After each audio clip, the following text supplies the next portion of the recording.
How's everyone doing today? Well, hopefully great. Hopefully we're all chipper and avoiding that dreaded day. Come on, I'm not talking about death per se.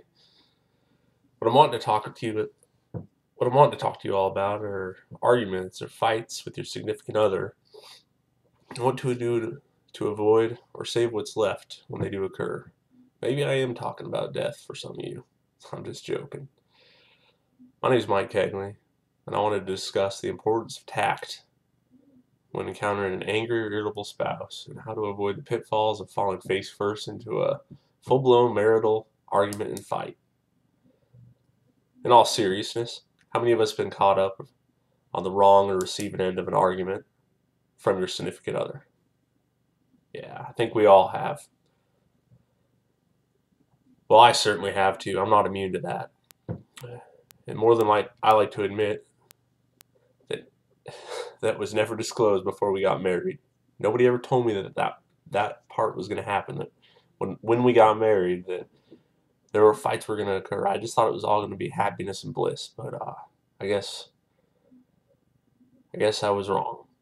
But anyways, it was like a switch. All of a sudden, after the ring was on her finger, it was an instant brawl fest, and we fought about what felt like everything. It felt like we honestly argued about everything.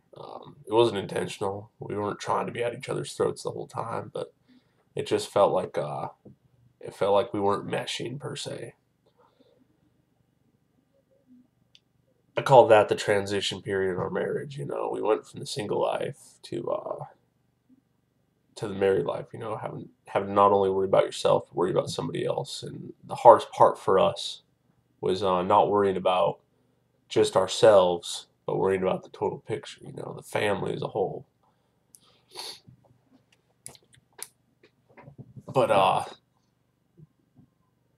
it honestly felt in the beginning there like I had the keys, and I'd opened up the gates of hell. And I guess I'm hoping that my video or my little speech here will help you avoid some of those pitfalls. Um, what I'd like to talk to y'all about is just a few examples, and maybe you can throw these examples together or use these examples and relate them to something that's happening in your personal life, and maybe you can avoid some of the same pitfalls I made. So, take for example, dirty dishes in a sink. You're used to leaving them there for 3 or 4 days and then doing all the dishes at once. You don't like to wash every single dish individually. You don't waste soap, waste your time. You got other stuff going on.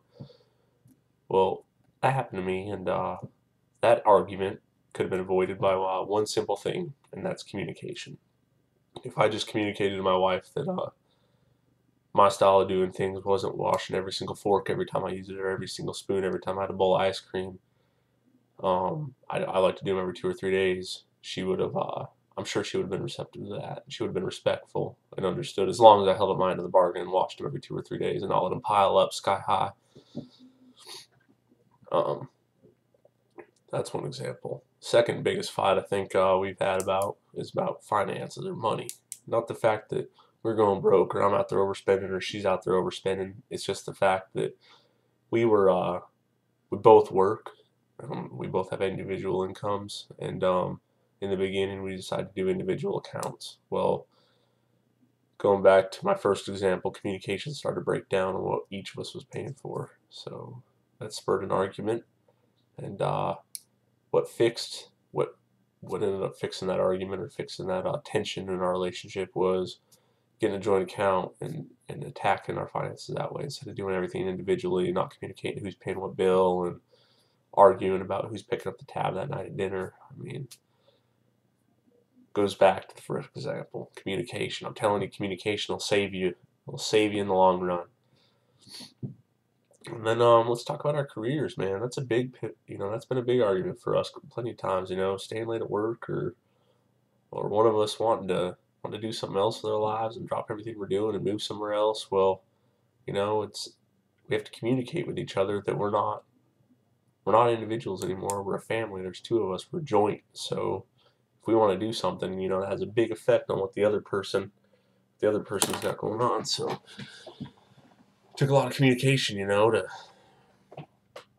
to get through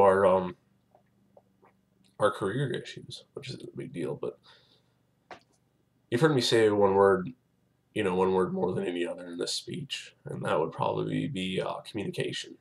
On top of the word but I'm a greenhorn when it comes to speaking, so is my safe word. It makes me feel comfortable. But yeah, communication is the more important factor here. In any relationship, as long as you have communication, I feel you can almost survive anything. Communicate your feelings, communicate your thoughts, communicate your opinions. If you bottle that stuff up, it's going to get you in the long run. So in conclusion here, if I had to leave you with one closing thought, I would say don't fear relationship, don't fear commitments. The only thing you have to fear is how happy you'll be, honestly, in the long run. You don't have to rush out there and get married right now or put a ring on your girlfriend or fiance's finger or your significant other's finger.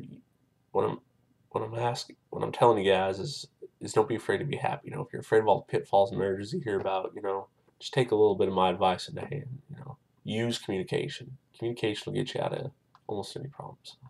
Like I said, I appreciate you guys listening to me today, and hopefully this helps you out in all y'all's lives. Have a good day.